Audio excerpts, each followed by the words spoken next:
Roman umpire میں حضرت خالد بن ولید رضی اللہ تعالی عنہ کی قیادت میں ان کی فوج نے اس وقت کے شام سیریا کی بہت امپورٹنٹ سٹی دمشق کو چاروں طرف سے گھیر لیا تھا۔ اس وقت مسلمانوں کی فوج کو یہ پتہ ہی نہیں تھا کہ حضرت ابو بکر اس دنیا سے کوچ کر گئے ہیں اور ان کی جگہ عمر بن خطاب رضی اللہ تعالی عنہ خلیفہ بن چکے ہیں۔ خالد رضی اللہ تعالی عنہ کی قیادت میں یہ فوج کئی دنوں تک کوشش کرتی رہی کہ اس قلعے کے اندر گھس سکے، پر دمیسکس کوئی عام سٹی نہیں تھی۔ اسے اس وقت پیراڈائز آف سیریا کہا جاتا تھا، مطلب سیریا کی جنت، اور اب تک عرب اپنا سب سے بڑا امپورٹ یہیں سے کرتا تھا۔ سیریا اس علاقے میں سب سے پاورفل سٹی تھی اور اس زمانے میں یہ عربوں کے لیے ایسی سٹی تھی جیسے آج کل لوگوں کے لیے نیو یارک ہے۔ تو مسلمانوں نے اس وقت کی سب سے پاورفل سٹی کو ہر طرف سے گھیر لیا تھا۔ دمشق کے 6 گیٹس تھے اور ہر گیٹ پر حضرت خالد نے اپنے بیسٹ جرنیلز کو کھڑا کیا ہوا تھا، جن میں سے ایک جرنیل کا نام ابو عبیدہ ابن الجراح تھا۔ لیکن بہت کوششوں کے بعد بھی دمشق فتح نہیں ہو پا رہا تھا۔ لیکن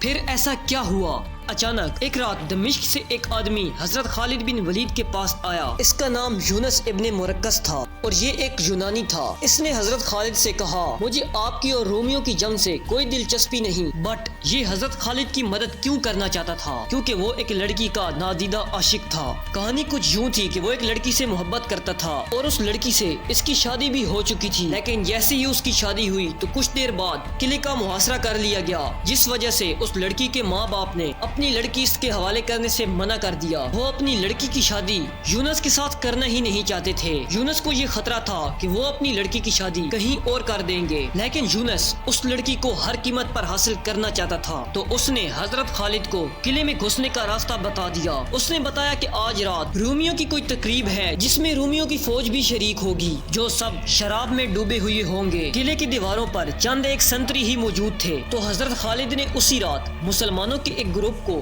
اس گیٹ پر کھڑا کر دیا اور پھر حضرت خالد 100 سپاہیوں کے ساتھ یونس ابن مرکز کی رہنمائی میں خاموشی سے دمشق کی دیوار پر چڑھ کر اندر گھس گئے اور مسلمانوں کی اس فوج کے لیے اندر سے گیٹ کھول دیا، اور مسلمان سمندر کی موجوں کی طرح اس گیٹ کے اندر سے داخل ہوئے اور مسلمان ایسٹرن سائیڈ سے اس قلعے کو فتح کرنے لگے۔ لیکن اس سٹی کا جنرل توما سٹی کی دوسری سائیڈ پر بیٹھا ہوا تھا۔ جب اسے اس بات کا پتہ چلا کہ مسلمان اندر آ گئے ہیں تو اس نے ایک گھٹیا چال چلی۔ اس نے جلدی سے ایک لیٹر لکھا اور مسلمانوں کی دوسرے جنرل حضرت ابو عبیدہ کو بھیج دیا۔ اس نے لکھا کہ میں مسلمانوں کے سامنے اس سٹی کو سرنڈر کرتا ہوں، لیکن صرف ایک شرط پر کہ مسلمان کوئی مال غنیمت نہیں لیں گے۔ اب حضرت ابو عبیدہ کو اس بات کا پتہ نہیں تھا کہ حضرت خالد بن ولید اور ان کے سولجرز پہلے سے ہی قلعے میں گھس چکے ہیں اور توما ان کے ساتھ چال چل رہا ہے۔ تو حضرت ابو عبیدہ نے توما کے اس سرنڈر کو قبول کر لیا، لیکن جب قلعے کے ایک طرف سے حضرت ابو عبیدہ اور دوسری طرف سے حضرت خالد بن ولید آمنے سامنے ہوئے